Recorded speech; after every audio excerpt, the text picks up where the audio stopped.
Hello friends, I hope आप सभी अच्छे होंगे। इस वीडियो में हम थ्योरीज ऑफ इंटेलिजेंस डिस्कस करने वाले हैं। इसमें हम काफ़ी ज़्यादा थ्योरीज और काफ़ी ज़्यादा साइकोलॉजिस्ट को देखेंगे कि किस किस ने क्या क्या थ्योरी दी थी। वीडियो को शुरू करने से पहले अगर आप इसका PDF चाहते हैं तो प्लीज़ हमें इंस्टाग्राम पर फॉलो कर लें। इंस्टाग्राम का लिंक आपको डिस्क्रिप्शन में मिल जाएगा। तो चलिए इस वीडियो को शुरू करते हैं। सबसे पहले हम इंटेलिजेंस की बात कर लेते हैं कि इंटेलिजेंस आखिरकार क्या है। तो इंटेलिजेंस एक बहुत ही वास्ट शब्द है, बहुत ही बड़ा है ये। इसको किसी भी चीज़ से डिफ़ाइन नहीं किया जा सकता क्योंकि हमारे इंटेलिजेंस में बहुत सारी एबिलिटीज़ होती हैं। ऐसी एबिलिटीज़ जो हमें कुछ काम करने की, सोचने की, खाने की, हर एक चीज़ की क्षमता है, राइट।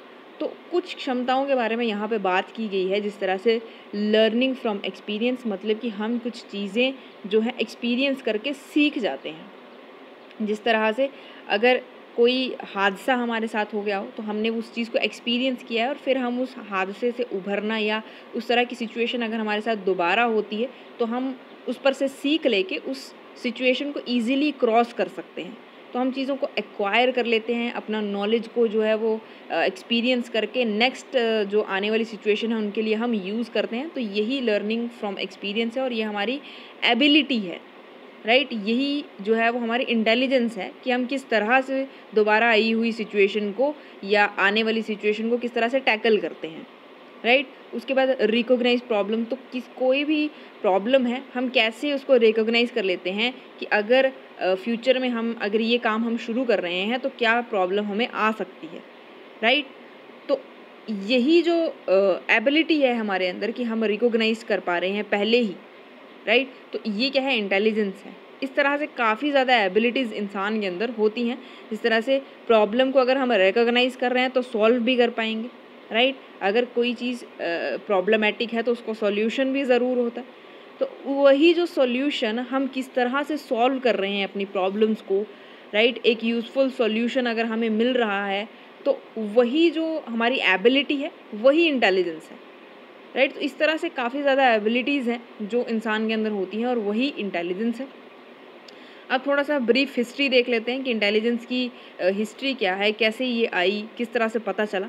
तो जो टर्म है इंटेलिजेंस क्वोशिएंट, जिसको कि IQ कहा जाता है, ये फर्स्टली जो है एक जर्मन साइकोलॉजिस्ट थे, विलियम स्टर्न नाम था उनका। तो 20th सेंचुरी में उन्होंने इस टर्म के बारे में बताया, इंटेलिजेंस क्वोशिएंट के बारे में, IQ के बारे में। आप नाम याद रखेंगे क्योंकि यहाँ से छोटे छोटे क्वेश्चन अराइज हो जाते हैं। विलियम स्टर्न नाम था, राइट। उसके बाद एक साइकोलॉजिस्ट थे अल्फ्रेड बिनेट, जिन्होंने सबसे पहला इंटेलिजेंस टेस्ट जो है वो बनाया था और इससे कि फ्रेंच गवर्नमेंट को काफ़ी ज़्यादा हेल्प मिली ताकि वो ये आइडेंटिफाई कर सके कि बच्चों को कहाँ पे एक्स्ट्रा नीड की ज़रूरत है, राइट। एकेडमिक्स में उनको क्या चीज़ें जो हैं वो बच्चों के लिए इन्वॉल्व करनी चाहिए। तो बच्चों को समझने के लिए उनको ये जो बिनेट टेस्ट था ये काफ़ी हेल्प किया। और किसने डिस्कवर किया था? अल्फ्रेड बिनेट ने डिस्कवर किया था। अल्फ्रेड बिनेट ने ही सबसे पहली बार जो कॉन्सेप्ट है मेंटल एज का या सेट ऑफ एबिलिटीज़ का, इसके बारे में बात की। उन्होंने ये बताया कि जो चिल्ड्रन होते हैं या बच्चे होते हैं उनके एक सर्टेन एज पे कुछ मेंटल एज जो है वो उनकी फिक्स हो जाती है कि इस एज तक उनकी इतनी मेंटल एज होनी चाहिए या इतनी सेट ऑफ एबिलिटीज़ जो है वो बच्चे के अंदर आ जाती हैं, वो पोजेस कर लेते हैं। जैसे जैसे एज उनकी बढ़ती जाती है उनकी मेंटल एबिलिटीज़ भी और सेट ऑफ एबिलिटीज़ भी बढ़ती हैं, राइट। तो इस सभी के बारे में अल्फ्रेड बिनेट ने ही बताया था। उसके बाद फर्स्ट थ्योरी जो है वो है हमारी जनरल इंटेलिजेंस। तो जनरल इंटेलिजेंस किसने दी थी? चार्ल्स स्पेयरमैन ने दी थी। यहाँ पे उन्होंने एक G फैक्टर की बात की है कि हमारी अंदर एक जनरल फैक्टर होता है, जिस तरह से एक जनरल फैक्टर होता है और वही हमें सारे काम करने में हेल्प करता है, चाहे हम साइकिलिंग कर रहे हैं, चाहे हम बॉक्सिंग कर रहे हैं। एक जनरल फैक्टर इंसान के अंदर होता है और वही हमारी इंटेलिजेंस होती है और वही हमारी सारी एबिलिटीज़ को इन्हेंस करता है, हमारे सारे काम करने में हमारी मदद करता है। तो इन्होंने G फैक्टर की बात की थी। तो G फैक्टर जो थ्योरी थी उसका नाम था जनरल इंटेलिजेंस और किसने दी थी? साइकोलॉजिस्ट थे चार्ल्स स्पेयरमैन, राइट। उसके बाद नेक्स्ट जो थ्योरी है वो है प्राइमरी मेंटल एबिलिटीज़ की। तो ये दी थी लुइस एल थ्रस्टोन ने। इन्होंने जो डिफरेंट इंटेलिजेंस है उनके ऊपर बात की। इन्होंने कहा कि जो इंटेलिजेंस है हमारी वो कुछ मेंटल एबिलिटीज़ के ऊपर डिपेंड करती है, कुछ प्राइमरी मेंटल एबिलिटीज़ के ऊपर डिपेंड करती हैं। इन्होंने 7 जो हैं हमारी प्राइमरी मेंटल एबिलिटीज़ के बारे में बात की इस थ्योरी में, जिसमें कि सबसे पहली है एसोसिएटिव मेमोरी। तो इसमें उन्होंने ये बताया कि ये वो इंटेलिजेंस होती है जिसमें हम चीज़ों को मेमोराइज़ करते हैं या रिकॉल करते हैं। अगर हमने कोई चीज़ बहुत साल पहले पढ़ी है तो अगर 4 साल बाद उसने हमें कोई चीज़ पूछी जा रही है, उस चीज़ से जुड़ी हुई चीज़, तो हम उसको अच्छे से रिकॉल कर पाएँ, वही हमारी एसोसिएटेड मेमोरी है। और यही हमारी इंटेलिजेंस भी इसके ऊपर ही हमारी इंटेलिजेंस भी बेस्ड होती है, राइट। उसके बाद न्यूमेरिकल एबिलिटीज़ की बात की कि अगर हम अर्थमेटिक प्रॉब्लम्स को काफ़ी अच्छे से सॉल्व कर पा रहे हैं तो हमारी इंटेलिजेंस भी काफ़ी अच्छी होगी, राइट। अब ये जो एबिलिटीज़ है ये किसी के अंदर कम, किसी के अंदर ज़्यादा ये हो सकती हैं, राइट। उसी तरह से उसके बाद इन्होंने परसेप्चुअल स्पीड की बात की। मतलब क्या है, परसेप्चुअल स्पीड को आप इस तरह से समझ सकते हैं कि बचपन में न्यूज़पेपर में आया करता था कि आपको 2 पिक्चर्स दी जाती थी और आपको वहाँ पे डिफरेंसेस फाइंड आउट करने थे। अब कुछ जो हैं लोग वो जल्दी फाइंड आउट कर लेते थे डिफरेंसेस, और कुछ जो हैं वो डिफरेंसेस फाइंड आउट कई नहीं भी कर पाते थे और कई लेट कर पाते थे, राइट। आई डोंट नो अभी वो न्यूज़पेपर में ये चीज़ें आती हैं या नहीं, बट बचपन में ये आती थी और मैंने भी ये सॉल्व की हुई हैं। तो परसेप्चुअल स्पीड जो है वो क्या है कि हम सिमिलैरिटीज़ और डिफरेंसेस कितनी जल्दी ढूंढ पा रहे हैं, वो जो हमारे अंदर एबिलिटी है डिफरेंसेस और सिमिलैरिटीज़ को ढूंढने की, उसी को परसेप्चुअल स्पीड कहा गया है। उसके बाद रीजनिंग, तो हम रीजनिंग अगर आप एग्ज़ाम्स देते हैं तो आपने ये चीज़ देखा होगा आजकल रीजनिंग का एक सब्जेक्ट भी आ रहा है। ये क्यों? क्या कि जो बच्चे की मेंटल एबिलिटी हैं उनको इन्हांस किया जा सके कि बच्चा खुद को एक सिचुएशन में रख करके किस तरह से उस सिचुएशन को सॉल्व कर पा रहा है, तो वो हमारी रीजनिंग को इन्हांस करती है, राइट। उसके बाद स्पेशियल विजुअलाइजेशन, तो विजुअलाइजेशन का आप सिंपल याद रखिए कि चीज़ें देख करके जब कोई इंसान सीखता है, विजुअलाइज करके जब कोई इंसान सीख रहा है तो वो ग्रैस्प करने की जो एबिलिटी है उसी को स्पेशल विजुअलाइजेशन कहा गया है, राइट। उसके बाद वर्बल कॉम्प्रिहेंशन, तो वर्बल से आप याद रखेंगे कि बोली हुई, मतलब कि ये आपकी ऐसी एबिलिटी होती है जिसमें आप किसी के वर्ड्स को कितने अच्छे से अंडरस्टैंड करते हैं, राइट, समझते हैं, या फिर अपने वर्ड्स को कितने अच्छे से किसी को समझा पा रहे हैं, अपनी चीज़ों को कितने अच्छे से डिफाइन कर पा रहे हैं, वही आपकी वर्बल कॉम्प्रिहेंशन है। क्योंकि most of the human beings में अगर देखा जाए तो हम बोल करके ही अपनी बात समझा सकते हैं, राइट। एक्सप्रेशन और ये को फैक्टर हो सकता है, लेकिन बोल कर हम जो है वो अपनी बात रखते हैं।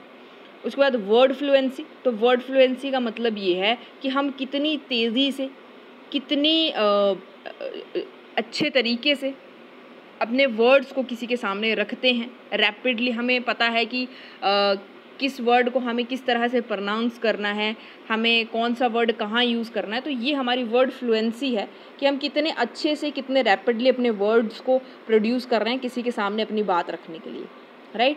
तो ये कुछ प्राइमरी मेंटल एबिलिटीज़ थी जिनके बारे में लुइस एल थर्स्टन ने बात की थी इनकी प्राइमरी मेंटल एबिलिटीज़ की थ्योरी में, राइट। उसके बाद नेक्स्ट चलते हैं, तो ये है थ्योरी ऑफ मल्टीपल इंटेलिजेंसेस, ये दी थी हॉवर्ड गार्डनर ने, राइट। काफ़ी इंपॉर्टेंट है ये साइकोलॉजिस्ट हॉवर्ड गार्डनर। इन्होंने 8 डिफरेंट इंटेलिजेंस की बात की, राइट। आप ये याद रखेंगे जो थर्स्टन थे, ठीक है, उन्होंने प्राइमरी मेंटल एबिलिटीज़ की बात की थी, लेकिन यहाँ पे हॉवर्ड गार्डनर ने 8 डिफरेंट टाइप ऑफ इंटेलिजेंसेस की बात की थी, जो इंटेलिजेंसेस हमारी स्किल्स और हमारी एबिलिटीज़ के ऊपर बेस्ड होते हैं। क्योंकि हम लोग सब डिफरेंट कल्चर से, डिफरेंट जगहों से हैं, तो हर किसी की स्किल्स और एबिलिटीज़ और इंटेलिजेंसेस अलग अलग हो सकती हैं। उनमें से कुछ जो 8 इंटेलिजेंस थी वो उनकी बात यहाँ पे हुई है। जैसे कि फर्स्ट अगर आप देखेंगे तो बॉडली काइनेस्थेटिक इंटेलिजेंस, मतलब क्या है कि हमारी एक ऐसी एबिलिटी होती है जिससे हम अपने बॉडी के पोस्चर को, मूवमेंट को, अपने स्किल्स को, राइट, वो हैंडल करते हैं हम। तो वो जो एबिलिटी है हमारे अंदर खुद के बॉडी मूवमेंट को, खुद को हैंडल करने की, तो उसी को बॉडली काइनेस्थेटिक इंटेलिजेंस कहा गया है, राइट। उसके बाद इंटरपर्सनल इंटेलिजेंस, तो इंटर से आप याद रखेंगे अंदरूनी, तो हमारे अंदर एक अंदरूनी कैपेसिटी होती है जिससे कि हम दूसरों के मूड्स को या फिर डिज़ायर्स को डिटेक्ट कर पाते हैं, राइट, या फिर हम उनकी चीज़ों के लिए रिस्पॉन्ड कर रहे हैं, तो वो हमारी इंटरपर्सनल इंटेलिजेंस है कि हम कितने अच्छे से किसी दूसरे की चीज़ों को डिटेक्ट या रिस्पॉन्ड कर पा रहे हैं, चाहे वो मूड को लेकर हो या फिर मोटिवेशन किसी को देना हो या फिर हमारे इनर डिज़ायर या दूसरों के डिज़ायर्स को सपोर्ट करना हो। तो इस तरह की जितनी भी इंटेलिजेंस होती है, इस तरह की जितनी भी एबिलिटीज़ हमारे अंदर होती हैं, वो सारी की सारी इंटरपर्सनल इंटेलिजेंस होती है।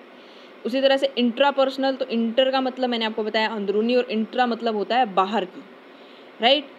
तो ये एक ऐसी इंटेलिजेंस होती है जिसमें कि इंसान के अंदर एक कैपेसिटी होती है या एबिलिटी होती है जिसमें कि वो खुद के बारे में अवेयर होता है, मतलब अपनी इनर फीलिंग्स को या वैल्यूज़ को, बिलीव्स को या थिंकिंग प्रोसेस को किस तरह से वो बाहर के एनवायरनमेंट के साथ इन ट्यून कर पाता है, मैच कर पाता है, या मैं कहूँ एक इक्विलिब्रियम में वो लेकर आ सकता है। क्योंकि अपनी सारी इनर फीलिंग्स वो एकदम से बाहर नहीं ला सकता, क्योंकि हर एक इंसान में कुछ हिडन डिज़ायर्स होती हैं, कुछ हिडन फीलिंग्स होती हैं जो कि मे बी सोसाइटी के लिए अच्छी ना हो, लेकिन वो उनको सोसाइटी के डर से बाहर नहीं ला पाता है। तो यही जो है इंट्रापर्सनल इंटेलिजेंस है कि हमें जो अपने एनवायरनमेंट के साथ या अपनी सोसाइटी के साथ अपनी इनर फीलिंग्स का या अपनी थिंकिंग प्रोसेस का या बिलीव्स का किस तरह से उसको मैच में लेकर आना है, इक्विलिब्रियम में लेकर आना है, राइट। उसके बाद लॉजिकल मैथमेटिकल इंटेलिजेंस, तो सिंपल सी बात है कि ये कैपेबिलिटी होती है जिसमें हम कॉन्सेप्चुअल बेस पे ज़्यादा काम करते हैं, मतलब ऐसी चीज़ें जिनमें हम लॉजिक ढूंढते हैं या न्यूमेरिकल पैटर्न्स को हम सॉल्व कर पाते हैं, ऐसी जो कैपेसिटी होती है उसको ही लॉजिकल मैथमेटिकल इंटेलिजेंस कहा जाता है। ये कुछ बच्चों में ज़्यादा होती है, जैसे कि कुछ बच्चे मैथ्स में काफ़ी अच्छे होते हैं लेकिन कुछ बच्चे मैथ्स में अच्छे नहीं होते हैं। तो ये वेरी कर सकती है पर्सन टू पर्सन, सारी की सारी इंटेलिजेंस जो है या एबिलिटीज़ जो है वो पर्सन टू पर्सन वेरी कर सकते हैं। कुछ लोग अच्छे हो सकते हैं कुछ इंटेलिजेंसेज में या एबिलिटीज़ में, लेकिन कुछ लोग अच्छे नहीं हो सकते हैं, राइट। उसके बाद म्यूज़िकल इंटेलिजेंस है, तो ये म्यूज़िक से जुड़ी हुई है। आप सिंपल से एक एग्जांपल से समझ सकते हैं कि कोई इंसान है, उसने एक दो बार गाना सुना और वो अच्छे से सारी रिदम्स और सारी ट्यून्स को उठा करके अच्छे से गा रहा है, तो वो क्या है, उसकी म्यूज़िकल इंटेलिजेंस है कि उसके पास वो एबिलिटी है कि वो अच्छे से रिदम्स और पिच को दोहरा पा रहा है, रिकॉग्नाइज करके दोहरा पा रहा है, अच्छे से गा पा रहा है, राइट। लेकिन कुछ लोग जो हैं वो म्यूज़िकल इंटेलिजेंस में अच्छे नहीं होते, लाइक कुछ लोग अच्छा गाते हैं और कुछ लोग अच्छा नहीं गाते हैं क्योंकि वो रिदम्स और पिच को उस तरह से कैच नहीं कर पाते हैं, राइट। उसके बाद नेचुरलिस्टिक इंटेलिजेंस, तो ये एक हमारे अंदर एबिलिटी होती है जिससे कि हम रिकॉग्नाइज और कैटेगराइज करते हैं हमारे जो नेचर में पड़ी हुई चीज़ें हैं उनको। जैसे कि अगर एक एग्जांपल लें तो अगर आप कोई 4 टांगों वाला चीज़ देखोगे तो आप समझ जाओगे कि ये क्या है, ये कोई जानवर है, वो कुत्ता हो सकता है या फिर कोई गाय हो सकती है, कुछ भी, राइट। तो आप क्या कर रहे हो, रिकॉग्नाइज कर रहे हो, फिर उसको कैटेगराइज कर दिया आपने कि ये जो है वो एनिमल कैटेगरी का है क्योंकि ये डॉग है, ये 4 टांगों पे चल रहा है, राइट। उसी तरह से प्लांट्स हैं, तो प्लांट्स को आप देख करके समझ जाओगे, अगर किसी चीज़ पे फ्रूट लग रहा है तो आप समझ जाओगे कि ये क्या है, ये प्लांट है, राइट। उसी तरह से जो भी ऑब्जेक्ट्स नेचर में पड़े होते हैं, हम उनको जिस तरह से हमारे अंदर जो एबिलिटी है उनको रिकॉग्नाइज करके उनको एक कैटेगरी में रखने की, तो वही हमारी जो एबिलिटी है उसको नेचुरलिस्टिक इंटेलिजेंस कहा गया है। उसके बाद वर्बल लिंग्विस्टिक इंटेलिजेंस, तो वर्बल से मैंने आपको ऑलरेडी बताया है कि बोल के जो आपकी बोलने की जो क्षमता है, कितनी सेंसिटिविटी से आप बात कर रहे हैं या मीनिंगफुल बात है आपकी, या आपके वर्ड्स का रिदम क्या है, आपको सब पता है कि किसके साथ किस तरह से हमें किस मैनर में हमें बात करनी है। तो वो सारी जो एबिलिटी है आपके अंदर या आपके जो वेल डेवलप्ड वर्बल स्किल्स हैं उसी को वर्बल लिंग्विस्टिक इंटेलिजेंस कहा गया है। उसके बाद विजुअल स्पेशियल इंटेलिजेंस, तो ये मैंने आपको ऑलरेडी बता दिया है कि देख करके जो चीज़ों को सीखने की हमारी क्षमता होती है, हमारी एबिलिटी है, राइट, कि हम कितना एक्यूरेटली उस चीज़ को समझ पा रहे हैं, कितना डीपली हम उस चीज़ को समझ पा रहे हैं, वो जो कैपेसिटी है देख करके सीखने की, उसको ही विजुअल स्पेशियल इंटेलिजेंस कहा गया है। तो ये हॉवर्ड गार्डनर के कुछ 8 इंटेलिजेंसेस थे और इनकी थ्योरी का नाम है theory of multiple intelligences, right. Next चलते हैं, तो उसके बाद है triarchic theory of intelligence. Triarchic theory में रॉबर्ट स्टर्नबर्ग ने ये बात की है कि यहाँ पे 3 फैक्टर्स होते हैं जिनके ऊपर हमारी इंटेलिजेंस, मतलब 3 तरह की डिफरेंट इंटेलिजेंस काम करती है, और जब वो 3 तरह की डिफरेंट इंटेलिजेंस काम करती है तो उसी को सक्सेसफुल इंटेलिजेंस कहा गया है। अब इन्होंने 3 फैक्टर की बात की है, तो इनका अगर जो मॉडल था इस थ्योरी का ट्रायर्किक मतलब इस तरह से ट्रायर्किक। तो एनालिटिकल इंटेलिजेंस यहाँ आती है, क्रिएटिव इंटेलिजेंस यहाँ आती है और प्रैक्टिकल इंटेलिजेंस यहाँ आती है। ये तीनों जब अच्छे से काम करते हैं, एक दूसरे के साथ मिल के काम करते हैं, तो उसी को सक्सेसफुल इंटेलिजेंस कहा गया है। रॉबर्ट स्टर्नबर्ग ने ये प्रपोज की थी थ्योरी और इसका नाम है ट्रायर्किक थ्योरी। अब हम देख लेते हैं कि इन्होंने जो 3 इंटेलिजेंस दी थी उसमें इन्होंने किस चीज़ के बारे में बताया है। तो सबसे पहले एनालिटिकल इंटेलिजेंस के बारे में बताया है। ये हमारे अंदर एक ऐसी एबिलिटी होती है जिसमें कि हम चीज़ों को बहुत अच्छे से इवेल्युएट कर पाते हैं, किसी इन्फॉर्मेशन को, और फिर उसको सॉल्व कर पाते हैं। मतलब क्या है कि अगर आपको जिस तरह से अगर आपको कोई इक्वेशन दी जाए मैथमेटिक्स में, तो आप उसको स्टेप बाय स्टेप सॉल्व करते हैं और लास्ट में एक आंसर निकाल लेते हैं, मतलब आपने प्रॉब्लम को सॉल्व कर लिया। तो वो पूरा का पूरा स्टेप जो आपने स्टेप वाइज उस चीज़ को सॉल्व किया है, वही आपकी एनालिटिकल एबिलिटी थी, राइट। तो अगर आपने उसको सॉल्व कर लिया है और अच्छे से आप उसको इवैल्यूएट कर पाए, तो वो क्या है, आपकी एनालिटिकल इंटेलिजेंस है, राइट। उसके बाद क्रिएटिव इंटेलिजेंस, तो यहाँ पे हम कुछ नया डिस्कवर करते हैं, मतलब ऐसी एबिलिटी जिससे कि हम कुछ नया डिस्कवर कर पाएँ। जिस तरह से अगर एग्जाम्पल के तौर पे लिया जाए, तो अगर आइंस्टाइन थे, उनके सर के ऊपर सेब गिरा, और अगर वो क्रिएटिव इंटेलिजेंस उनके अंदर नहीं होती, राइट, तो वो ये कभी नहीं सोच पाते कि सेब जो है वो नीचे ही क्यों गिरा, ऊपर क्यों नहीं गिरा, और ग्रेविटी डिस्कवर ही नहीं होती। तो क्रिएटिव इंटेलिजेंस क्या है, यहाँ पे हम कुछ नए आइडियाज़ के साथ बाहर आते हैं और हम कुछ नया डिस्कवर करते हैं। उसके बाद प्रैक्टिकल इंटेलिजेंस, तो प्रैक्टिकल इंटेलिजेंस ऐसी एक एबिलिटी होती है जिसमें कि हम अपने चेंजिंग एनवायरनमेंट के हिसाब से खुद को ढाल रहे होते हैं। जिस तरह से मौसम चेंज होता है, मौसम बदलता है, अगर गर्मी है तो हम हल्के कपड़े पहनते हैं जिसमें हमें गर्मी कम लगे। हम क्या कर रहे हैं, खुद को एनवायरनमेंट के हिसाब से ढाल रहे हैं, राइट। अगर सर्दी है तो हम मोटे कपड़े पहनेंगे ताकि हमारा शरीर गर्म रहे। तो हम क्या कर रहे हैं, अपने आप को ढाल रहे हैं एनवायरनमेंट के अकॉर्डिंग। उसी तरह से ये ज़रूरी नहीं है कि मौसम के साथ ही हो, आप अपनी लोकेलिटी में देख सकते हैं कि अगर आप पहले कहीं और रहते थे, अब आप कहीं और शिफ्ट हो गए, तो आप जहाँ अभी शिफ्ट हुए हो उन लोगों का जो कल्चर है या उन लोगों में आप ढलने की कोशिश करेंगे, उनके जो कल्चर्स हैं उनको अपनाना शुरू करेंगे, ताकि आप क्या कर रहे हैं, तो आप अपने आप को अडेप्ट कर रहे हैं उन लोगों का जो एनवायरनमेंट है, उन लोगों का जो कल्चर है, उसमें आप खुद को अडेप्ट कर रहे हैं, राइट। उसके बाद सबसे ज़्यादा इम्पॉर्टेंट जो आज की डेट में थ्योरी है, that is bio ecological theory of intelligence. यहाँ से लास्ट टाइम टैट में क्वेश्चन आ चुका है और ये स्टेफन सेसी ने दी थी। इनकी ये थ्योरी काफ़ी फेमस हो रही है, ठीक है, और इनकी जो 3 किताबें भी हैं वो भी काफ़ी फेमस हैं। तो इन्होंने जो थ्योरी दी थी उसमें इन्होंने बात की थी कि जो ह्यूमन इंटेलिजेंस है, इसमें सबसे बड़ा रोल सोसाइटी का होता है और हमारे इन्वायरमेंट का होता है हमारी इंटेलिजेंस को बनाने में, राइट। इनका ये मानना था कि एक इंसान के अंदर एक फिक्स्ड अमाउंट ऑफ इंटेलिजेंस जो है, राइट, जैसे ये पेरेंट है तो इससे कुछ फिक्स्ड अमाउंट ऑफ इंटेलिजेंस जो है वो इंसान को मिलती है, लेकिन ये इंटेलिजेंस तब तक इन्हांस नहीं हो सकती जब तक उसके ऊपर इन्वायरमेंट या फिर सोसाइटी या इस तरह से कोई फैक्टर काम नहीं करता। तो हमारी इन्वायरमेंट और हमारी सोसाइटी जो है उसका सबसे बड़ा रोल है हमारी इंटेलिजेंस को बढ़ाने का या इन्हांस करने का। तो अगर कोई इंसान है, वो उसके पापा या उसके फादर जो है वो चाहे जितने ही मतलब इंटेलिजेंट रहे हों, लेकिन एक जनरल स्पेसिफिक बायोलॉजिकल इंटेलिजेंस उसको मिलेगी, और अगर उसका एनवायरनमेंट अच्छा नहीं है, उसके साथ आसपास रहने वाले लोग अच्छे नहीं हैं, तो वो अपने पापा जितना या उनसे ज़्यादा इंटेलिजेंट कभी नहीं बन सकता, राइट। तो इन्वायरमेंट और सोसाइटी का काफ़ी ज़्यादा असर होता है हमारी ह्यूमन इंटेलिजेंस को शेप करने में, और यही बात जो है वो इन्होंने अपनी इस बायो इकोलॉजिकल थ्योरी में दी है। उन्होंने ये कहा है कि जो इंटेलिजेंस है वो एक बायोलॉजिकल डिपोजिशन है जो कि हमें हमारे पेरेंट्स से मिली है, और वो ये डेवलप कब होती है, जब इंसान इन्वायरमेंट में रहता है।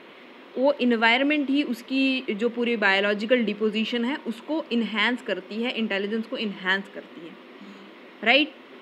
अब इनकी कुछ 3 किताबें हैं, जिसमें कि सबसे पहली इनकी जो काफ़ी फेमस किताब है वो है the mathematics of sex, how biology and society conspire to limit talented womens and girls. काफ़ी ज़्यादा फेमस किताब है। इसमें इन्होंने लाइक वुमेन्स के बारे में बात की है, वुमेन्स और मेंस की जो वर्क प्लेस पर एबिलिटी है उसके ऊपर इन्होंने बात की है। काफ़ी ज़्यादा प्रोफेशनलिज्म की यहाँ पे बात हुई है, काफ़ी अच्छी किताब है। उसके बाद एक और इनकी किताब है जो है handbook of cognitive social and neuro psychological aspects of learning disability, तो ये भी काफ़ी अच्छी किताब है। लर्निंग डिसेबिलिटीज़ के ऊपर इन्होंने बात की है। और उसके बाद जो इनकी एक तीसरी फेमस किताब है वो है on intelligence, biological treatise on intellectual development. तो यहाँ पे इन्होंने इंटेलेक्चुअल डेवलपमेंट की बात की है, ये भी इनकी जो किताब है। और ये तीनों किताब आप याद रखेंगे, हो सकता है यहाँ पर टैट में नेक्स्ट आपको इन तीनों किताबों में से क्वेश्चन देखने को मिल जाए, क्योंकि जो इनकी ये लास्ट वाली इंटेलेक्चुअल डेवलपमेंट वाली किताब है, यहाँ पे इन्होंने बायो इकोलॉजिकल फ्रेमवर्क के ऊपर काम किया है, जो इंडिविजुअल डिफरेंसेस के ऊपर यहाँ पे काम हुआ है। तो ये काफ़ी इस मोटिव से इम्पॉर्टेंट हो जाती है। तो अब कुछ हम क्वेश्चंस को डिस्कस कर लेते हैं।